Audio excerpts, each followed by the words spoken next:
Assalamualaikum warahmatullahi wabarakatuh. Sahabat kisah Islami terkini rahimakumullah. Setelah Nabi Nuh, diutuslah Nabi Hud bin Abdillah bin Ausur yang berasal dari kabilah Ad. Mereka adalah orang Arab yang mendiami wilayah pegunungan pasir bernama Al-Akaf di daerah antara Yaman, Oman, dan Hadramaut. Mereka merupakan kaum pertama yang menyembah berhala setelah banjir besar. Bicara tentang manusia raksasa, tentu kita akan teringat kepada Nabi Adam alaihi salam yang menurut berbagai sumber merupakan manusia dengan postur tubuh yang besar.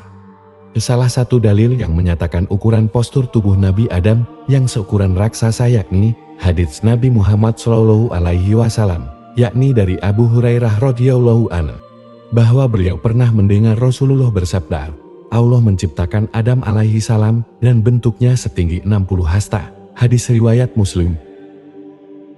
Maka, jika satu hasta sama dengan 18 inceng atau 0,4572 meter, berarti ukuran tubuh Nabi Adam bisa diperkirakan memiliki tinggi sekitar 27 meter.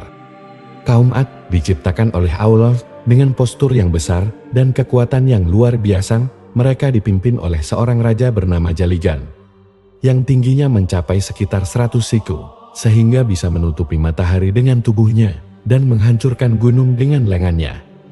Wahab bin Munabbi, seorang ahli sejarah dan pemuka tabi'in, menyampaikan banyak riwayat kisah Israiliyat dengan pengetahuan mendalam tentang kitab suci dan tradisi Yahudi dan Nasrani. Menurut Wahab bin Munabbi, tinggi rata-rata kaum Ad mencapai 100 siku, dengan yang terpendek sekitar 60 siku. Mereka baru dianggap dewasa setelah berumur 100 tahun dan bisa mencapai usia lebih dari 400 tahun tanpa ada yang meninggal atau ditemukan jenazah mereka. Kepala mereka sebesar kubah besar dan mereka dikenal sebagai kaum yang kejam dan penyembah berhala. Ketika kejahatan kaum Ad mencapai puncaknya, Allah mengutus Nabi Hud untuk memberi peringatan kepada mereka. Malaikat Jibril turun dan menyampaikan pesan Allah kepada Nabi Hud. Sesungguhnya Allah telah mengutusmu kepada kaum Ad.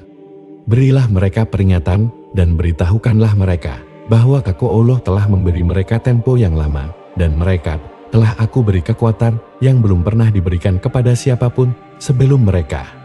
Aku jadikan mereka para pembesar yang menguasai emas dan menjadikan mereka sebagai orang yang paling panjang umurnya. Datanglah kepada mereka dan serulah mereka untuk bertauhid, agar mereka kembali dari menyembah berhala kepada menyembah Allah. Sahabat kisah Islami terkini rahimakumullah, Nabi Hud diutus kepada kaum Ad untuk mengingatkan mereka tentang kesalahan mereka. Mereka telah diberi waktu yang panjang dan kekuatan yang belum pernah diberikan kepada siapapun sebelum mereka. Nabi Hud diminta untuk mengajak mereka bertauhid dan meninggalkan penyembahan berhala. Nabi Hud pun datang kepada mereka pada hari raya mereka, di mana para pemimpin sedang berkumpul dan Raja Jalijan duduk di atas tahta emas dengan mahkota permata mega. Nabi Hud memperingatkan mereka untuk kembali kepada Allah, tapi mereka hanya menolak dengan sombong. Raja Jalijan yang melihatnya saat itu, dia berkata, "Celaka engkau wahai Hud, apakah engkau menyangka dengan kelompok kami dan kukuhnya kekuatan kami ini bisa mengalahkan kami dengan pernyataan-pernyataan tersebut? Tidak tahukah engkau bahwa setiap sehari semalam 1000 anak kami terlahir?" Mereka tidak mengindahkan peringatan Nabi Hud, bahkan setelah dia memohon kepada Allah agar wanita-wanita mereka dimandulkan, sehingga pada tahun itu tidak ada satupun wanita kaum Ad yang hamil. Mereka kemudian mengadukan peristiwa ini kepada Raja Jalijan. Mereka berkata, "Wahai Raja Jalijan, sesungguhnya Hud telah membuat istri-istri kami mandul. Kami khawatir apa yang dikatakannya itu memang benar." Nabi Hud tetap mengajak mereka selama 70 tahun, dan di saat itu mereka terus-menerus melemparinya dengan batu. Ketika Nabi Hud merasa putus asa dengan mereka, dia berkata, "Wahai Tuhanku, engkau tahu bahwa sesungguhnya aku telah menyampaikan risalahmu kepada kaum Ad." Tetapi mereka tetap dalam kekafiran mereka karena kesesatan mereka yang nyata. Akhirnya Allah menghentikan hujat dari mereka selama 7 tahun. Tanah mereka menjadi kering, hewan ternak mereka mati, dan kebutuhan mereka tidak terpenuhi, sehingga banyak yang meninggal. Nabi Hud merasa putus asa, dan dia berdoa kepada Allah. Allah mengabulkan doanya.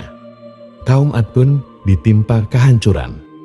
Sahabat kisah Islami terkini rahimakumullah, menurut riwayat yang disampaikan dalam kitab Ibnu Katsir, kaum Ad mengirim delegasi ke Baitul Haram untuk berdoa ketika mereka dilanda kekeringan selama 3 tahun tanpa hujan. Delegasi tersebut berjumlah sekitar 70 orang dan meminta izin untuk tinggal sementara di Mekah. Namun, ketika mereka di sana, mereka tergoda oleh minuman keras dan hiburan duniawi yang disediakan oleh Muawiyah bin Bakar, pemimpin Bani Amalik. Setelah 1 bulan mereka tinggal di Mekah, Muawiyah menginginkan agar para delegasi segera pulang, namun tidak ingin mengusir mereka secara langsung. Dia kemudian membuat syair yang menyinggung mereka, yang dilantunkan oleh 2 penyanyi wanita untuk mendorong mereka pergi.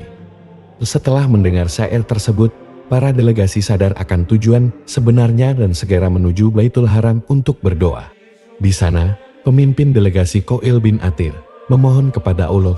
Allah kemudian menyiapkan 3 awan, putih, merah, dan hitam. Maka ketika mereka melihat asap itu berupa awan yang menuju ke lembah-lembah mereka, mereka berkata, "Inilah awan yang akan menurunkan hujan kepada kita." Tetapi itulah azab yang kamu minta agar disegerakan datangnya, yaitu angin yang mengandung azab yang pedih. Quran Surat Al-Ahqaf ayat 24. Sahabat kisah Islami terkini rahimakumullah, suara dari langit menyuruh pemimpin delegasi untuk memilih salah satu awan untuk mereka atau untuk kaum mereka. Kemudian pemimpin delegasi memilih awan hitam karena dianggap paling banyak menyimpan air. Namun, mereka diberitahu bahwa awan hitam tersebut akan membawa kehancuran bagi kaum Ad, kecuali untuk sekelompok orang yang tinggal di Mekkah dan keturunannya, yang dikenal sebagai Bani Lauzal. Mereka berkata, "Ini adalah awan yang akan menurunkan hujan kepada kita." Namun kegembiraan itu sirna dalam sekejap, karena difirmankan oleh Allah bukan. Tetapi itulah azab yang kamu minta agar disegerakan datangnya, yaitu angin yang mengandung azab yang pedih, yang menghancurkan segala sesuatu dengan perintah Tuhannya, yakni membinasakan apapun yang diperintahkan kepadanya. Orang pertama yang melihat dan mengetahui bahwa awan itu adalah azab dari Allah adalah seorang wanita dari kaum Ad, seperti diriwayatkan bahwa ia bernama Mahdu. Setelah jelas terlihat olehnya, maka ia pun menjerit dan terjatuh pingsan. Ketika dibawa oleh penduduk lain dan tersadar dari pingsannya, para penduduk bertanya, "Apakah yang baru saja kamu lihat, wahai Mahdu?" Ia menjawab, "Aku melihat ada angin menggulung-gulung dan berkobar seperti api. Di bagian depan angin itu ada beberapa orang malaikat yang mengendalikannya."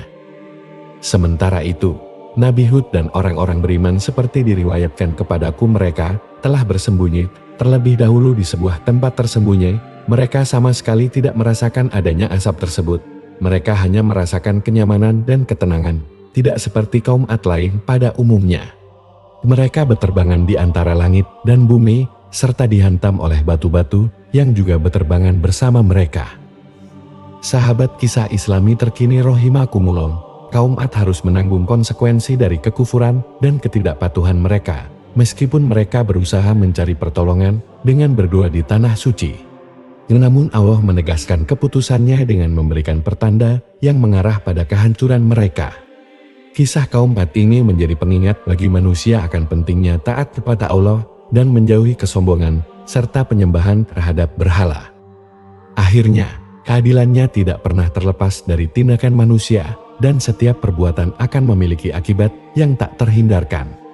Demikianlah kisah Nabi Hud dan kaum raksasa yang diazab oleh Allah Subhanahu wa Ta'ala dikarenakan kesombongan dan kekufuran mereka. Akhiru kalam.